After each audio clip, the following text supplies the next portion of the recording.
L'honorable Josué Kabimba, pour toute une autre question.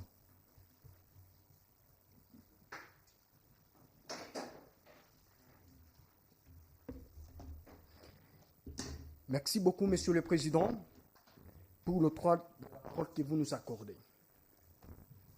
J'ai mentionné le discours des honorables qui a passé ici, autant plus que pour notre invité.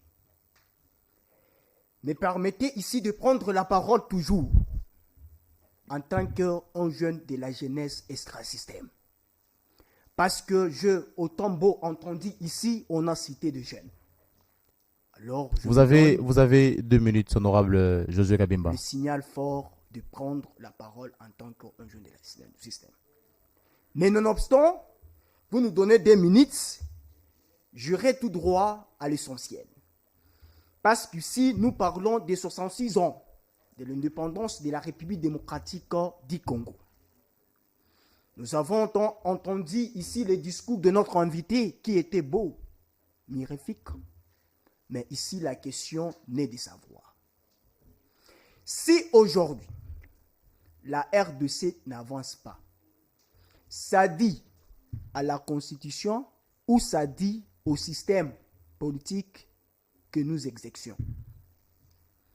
Et aujourd'hui, si la RDC n'avance pas, c'est la faute de qui?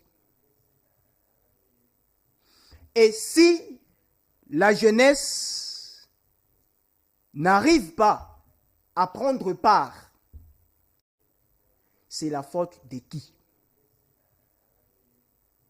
Et si la jeunesse n'arrive pas à prendre part aux décisions prises par les autorités hiérarchiques, pensez-vous que la RDC peut-il avancer?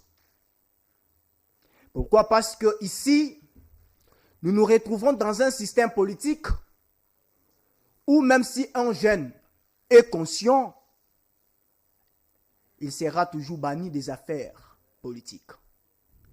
Et pourquoi? En 1960, Emery Lumumba, il avait les idéaux politiques qui l'avaient poussé de prendre l'indépendance. Entre autres, la justice sociale. Vos minutes sont épuisées, honorable Josué Kabimba. Merci. Je suis en train d'arriver. Il y avait la souveraineté.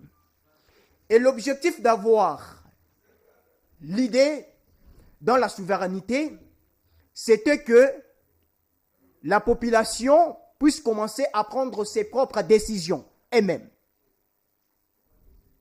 Mais ce que nous vivons aujourd'hui est tout autre. Merci. Et la question est de savoir, c'est une question fondamentale qui naît. Si Emery Patrice avait les idéaux et il avait pris l'indépendance pour que nous puissions se développer, pourquoi nous n'arrivons pas à prendre aujourd'hui les décisions d'échanger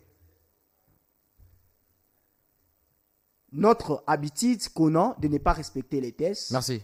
Et s'il faut, merci, honorable. Je conclue par ici, et s'il faut que nous puissions changer, quelles sont des stratégies politiques, administratives qu'on peut utiliser? Merci, honorable Josué Kabimba. Nous invitons le maître Caleb Banza pour répondre à cette deuxième série des questions posées par les honorables parlementaires.